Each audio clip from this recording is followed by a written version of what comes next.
ഇതിൽ കാണുന്ന ഒരു വീട്, തകർന്നടിഞ്ഞൊരു വീടുണ്ട്. ആ വീടിനകത്ത് 3 മൃതദേഹങ്ങൾ ഉണ്ടെന്നാണ് രക്ഷാപ്രവർത്തകർ പറയുന്നത്. അവരത് പുറത്തെടുക്കാനുള്ള ശ്രമം, മരങ്ങളൊക്കെ കട്ടർ ഉപയോഗിച്ച് കട്ട് ചെയ്ത് പുറത്തെടുക്കാനുള്ള ശ്രമം വളരെ ശ്രമകരമാണെന്ന് അവർ പറയുന്നുണ്ട്. സേനയും സന്നദ്ധ സംഘടനാ പ്രവർത്തകരൊക്കെ ഉണ്ട്.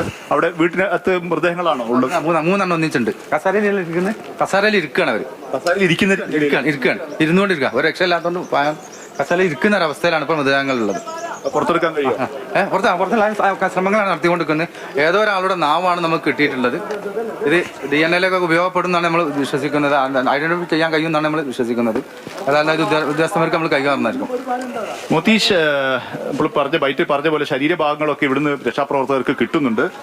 ഒപ്പം തന്നെ ഈ 3 പേർ ഈ വീട്ടിനകത്ത് കസേരയിൽ ഇരിക്കുന്ന രീതിയിലാണ് 3 മൃതദേഹങ്ങൾ ഉള്ളത് എന്നുള്ളതാണ്. അത് നമുക്ക് പറഞ്ഞറിയിക്കാൻ കഴിയാത്ത രീതിയിലാണ്. കാരണം അവർ ഒരു പക്ഷേ വീട്ടിൽ വിശ്രമിക്കുകയോ അല്ലെങ്കിൽ കസേരയിൽ ഇരിക്കുന്ന സുരക്ഷിതമാണെന്ന് കരുതി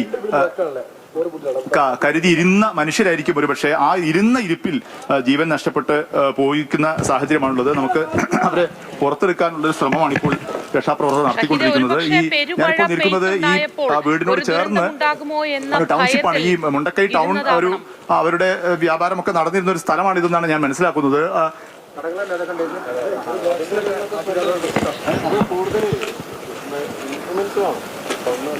തീർച്ചയായും മോത്തി അങ്ങനെ തന്നെ ആയിരിക്കണം. കാരണം പലതവണയായി ഉരുൾപൊട്ടൽ ഉണ്ടായിട്ടുണ്ട്, പെരുമഴയുണ്ട്, അങ്ങനെ ആശങ്കയുണ്ടായിരുന്നു. അങ്ങനെ ജീവനിൽ പേടിച്ച് അങ്ങനെ ആശങ്കയോട് കൂടെ നമുക്ക് മെറ്റീരിയൽസുകളാണ് വേണ്ടത്. പാറ, അതുപോലെ തന്നെ മരങ്ങൾ കട്ട് ചെയ്യാനുള്ളത്, അതുപോലത്തെ മറ്റുള്ള എന്താണ് ഉപകരണങ്ങൾ വെച്ചാൽ അത്രയും സാധനങ്ങളാണ് നമുക്ക് പ്രധാനമായിട്ട് വേണ്ടത്. ടൂൾസുകളാണ് മെയിനായിട്ട് ഇങ്ങോട്ടും. കോൺക്രീറ്റ് കട്ടിങ് അത്തരത്തിലുള്ള സാധനങ്ങളാണ് നമുക്ക് അത്യാവശ്യമായിട്ട് വേണ്ടത്. മൃതദേഹങ്ങൾ പുറത്തെടുക്കാൻ കഴിയുള്ളൂ. ആ ഒരു സാഹചര്യത്തിൽ നമ്മളുള്ളത്. അപ്പോൾ ആ രീതിയിൽ ഉത്തരവാദിത്തപ്പെട്ട ആളുകൾ എങ്ങനെയാലും ഇങ്ങോട്ട് എത്തിച്ചെട്ടിയാൽ വലിയ ഉപകാരമായിരുന്നു എന്ന് അറിയിക്കാൻ.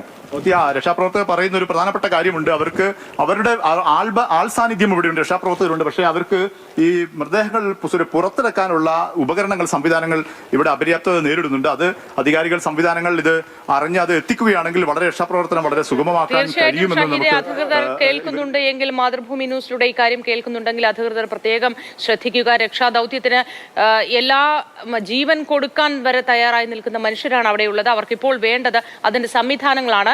ഒന്ന്, കോൺക്രീറ്റ് കട്ടിങ്ങിനുള്ള സംവിധാനം, മെഷീൻ ആവശ്യമുണ്ട് എന്ന് പറയുന്നു. മരം മുറിക്കാനുള്ളത് തുടങ്ങിയ കാര്യങ്ങളാണ് അവർക്ക് അവിടെ അത്യാവശ്യമുള്ളത് എന്ന് പറയുന്നു. അപ്പോൾ ദുരന്ത നിവാരണത്തിന് അല്ലെങ്കിൽ ഈ മൃതദേഹങ്ങളോടെ നിന്ന് വീണ്ടെടുക്കാൻ ആവശ്യമായ യന്ത്ര സാമഗ്രികൾ എത്തിക്കാൻ സാധിക്കുമെങ്കിൽ അതായിരിക്കും ഏറ്റവും ആദ്യം എത്തിക്കേണ്ടത് എന്ന കാര്യം കൂടി ഈ സന്ദർഭത്തിൽ അറിയിക്കുകയാണ്. തുടരൂ ഷഹീദ്.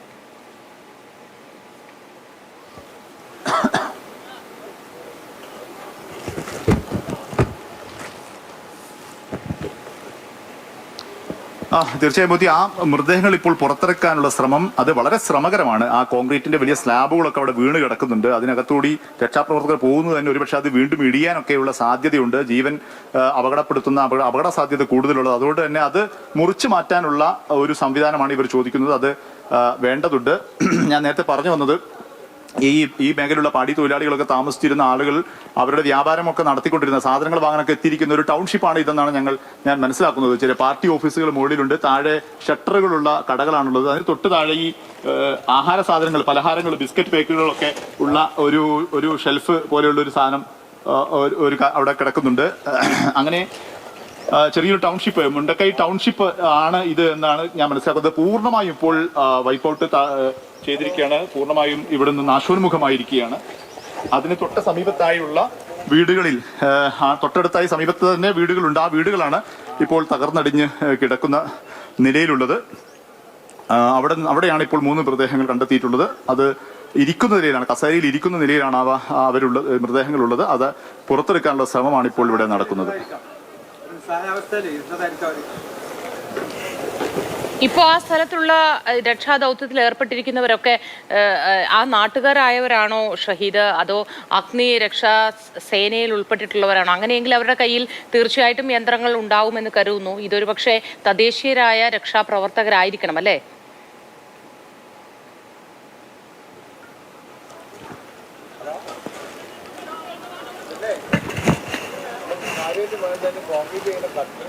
ഇവിടെ കൂടുതലായി ഉള്ളത് തദ്ദേശീയരായ രക്ഷാപ്രവർത്തകരും ചില സംഘടനാ പ്രവർത്തകരും ഒക്കെയാണുള്ളത്. സ്വയം സന്നദ്ധരായി വന്ന ദുരന്തമുഖത്തെത്തി സഹോദരങ്ങളെ സഹായിക്കാൻ എത്തിയ സംഘടനാ പ്രവർത്തകരുണ്ട്.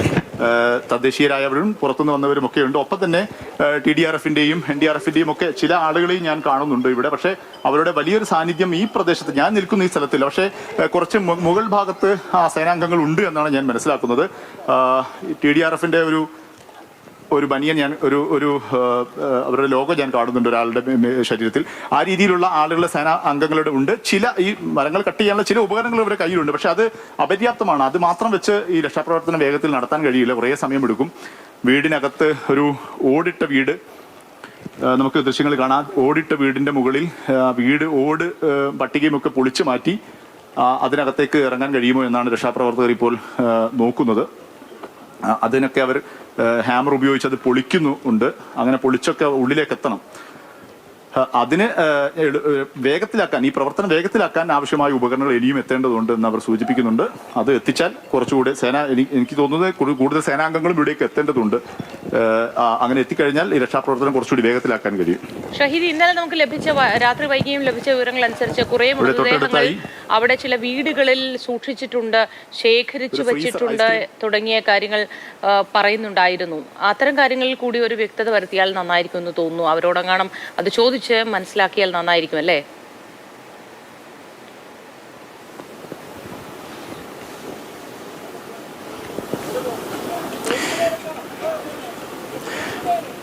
മോത്തി, തീർച്ചയായിട്ടും അത്തരം മൃതദേഹങ്ങൾ ഇവിടെ ഉണ്ട് എന്നുള്ളത് രക്ഷാപ്രവർത്തകർ നമ്മളോട് പങ്കുവെക്കുന്നുണ്ട്. ഇന്നലെ നമ്മളോട് അവിടെ മടങ്ങി വന്ന ആളുകൾ അവർ വളരെ സങ്കടത്തോടുകൂടി പറഞ്ഞ കാര്യം, പരിക്കേറ്റവരെയും ജീവനോടെയുള്ളവരെയും ഒക്കെ രക്ഷപ്പെടുത്തി. പക്ഷേ മൃതദേഹങ്ങൾ ഇപ്പോഴും മണ്ണിനടിയിലും വീടുകൾക്ക് ഉള്ളിലൊക്കെ ഉണ്ട്.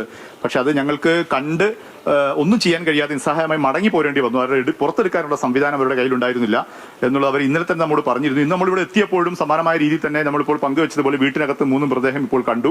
അത് പുറത്തെടുക്കാനുള്ള പരിമിതമായ സംവിധാനത്തോടുകൂടി ശ്രമം തുടരുന്നുണ്ട്.